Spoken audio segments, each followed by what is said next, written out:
శ్రీ దక్షిణామూర్తి అష్టకం.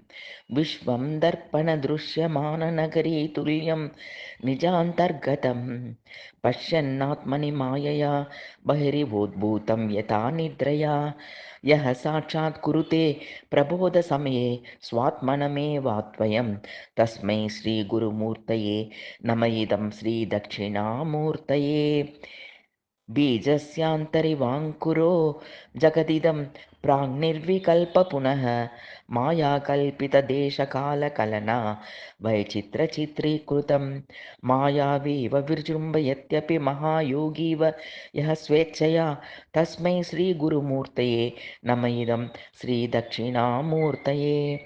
यस्यैव स्फुरणं सदात्मक सत्कल्पार्थकं भासते साक्षात् तत्त्वमसीति वेदवचसा यो बोधयत्याश्रितान् यत्साक्षात्करणाद्भवेन्न पुनरावृत्तिर्भवोन्भोनिधौ तस्मै श्रीगुरुमूर्तये नम इदं श्रीदक्षिणामूर्तये.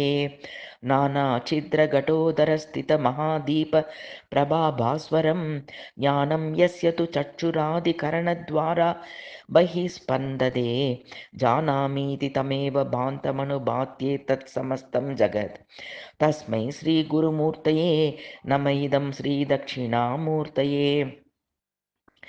देहं प्राणमपीन्द्रियाण्यपि चलां बुद्धिं च शून्यं विदुः श्रीबालान्दजडोपमास्त्वमिति भ्रान्तापृशं वादिनः मायाशक्तिविलासकल्पितमहाव्यामोहसंहारिणो तस्मै श्रीगुरुमूर्तये नम इदं श्रीदक्षिणामूर्तये.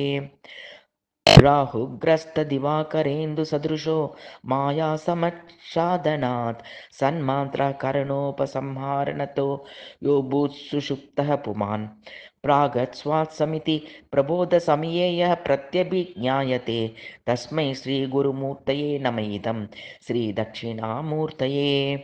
बाल्यादिष्वपि जाग्रदादिषु तथा सर्वास्वस्थास्वपि व्यावृत्तास्वनुवर्तमानमहमित्यन्तः स्फुरन्तं सदा स्वात्मानं प्रकटीकरोति भजतां यो मुद्रया भद्रया तस्मै श्रीगुरुमूर्तये नम इदं श्रीदक्षिणामूर्तये. विश्वं पश्यति कार्यकारणतया स्वस्वामिसम्बन्धतः शिष्याचार्यतया तथैव पितृपुत्राद्यात्मना भेदतः स्वप्ने जागृति वा य एष पुरुषो माया परिभ्रामितः तस्मै श्रीगुरुमूर्तये नम इदं श्रीदक्षिणामूर्तये.